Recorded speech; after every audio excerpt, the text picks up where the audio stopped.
So one last segment as we wrestle with chapters 5 through 9. Chapter 9 is about color and what Ibram refers to as colorism. And he shares historical information and data from studies that illuminate how within races,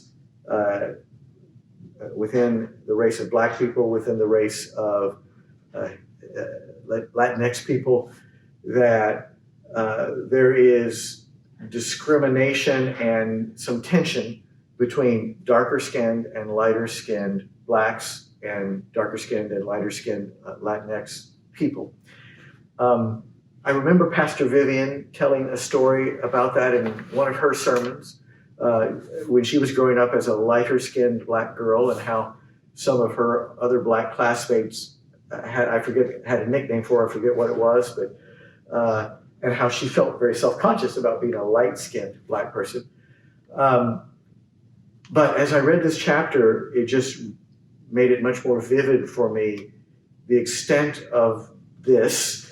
And I'm wondering, what's been your experience of this in the Black community? What are your thoughts on this chapter? I'm wondering if that nickname for Vivian was Redbone. I think it was different, but it's same idea. I think it was your pale skin, something like that. I struggled with this chapter in this context because I have always believed that the colorism as a thing, whether we had a name for it or not, was something that we only discussed in our living rooms. It was just between the Black family, and we weren't really supposed to talk about it outside in general company. But the fact that dark-skinned Blacks seem to not catch a fair shake, and sometimes light-skinned Blacks would be hired over dark-skinned Blacks. And so then there comes this light-skinned Blacks treating dark-skinned Blacks differently. All these things that you don't even realize that you're saying. One thing that the book brought up was she's pretty for a dark-skinned girl. Which on the surface seems like a compliment, sort of like, I love what y'all do with y'all's hair. It seems like a compliment, but it's a dig at the same time. Oh, yeah. And so pretty for a dark-skinned girl. And so we have grown up with that. But the question for me is, how do we discuss this in rooms with white folk? How does that feed your desire to be anti-racist, to just know that?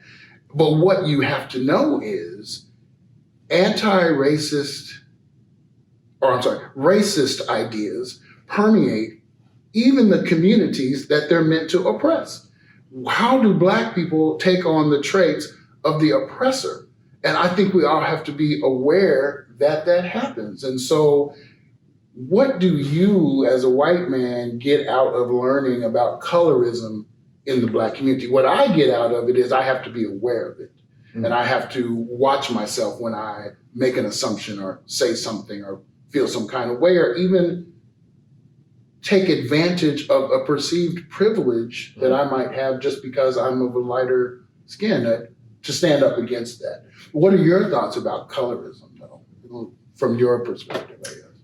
So what I got out of this chapter as a white guy is, first of all, the awareness point that you just mentioned, which is I need to be careful that I am not discriminating more against darker Black people than lighter Black people.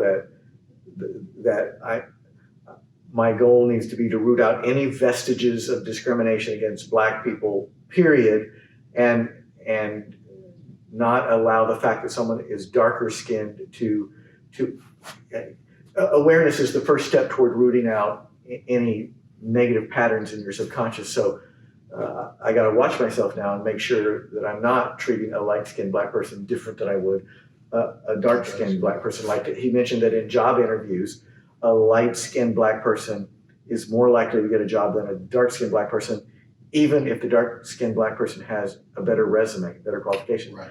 So, oh my gosh, and I'll bet it's subconscious most of the time. It is always somehow. Yeah. So I learned that. But the other piece I picked up as a white person reading this chapter on colorism is, oh my goodness, how powerful racism is, that it insinuates itself even into the oppressed community, causing the oppressed community, some in the oppressed community, consciously or subconsciously, to say, to embrace the idea that lighter is better, and therefore to want to be lighter, or if you're lighter, to discriminate against those that are darker. And then he mentioned in the chapter sometimes for the darker skinned blacks to then judge the lighter skins as not being black enough. And it was like, oh my gosh, this is powerful.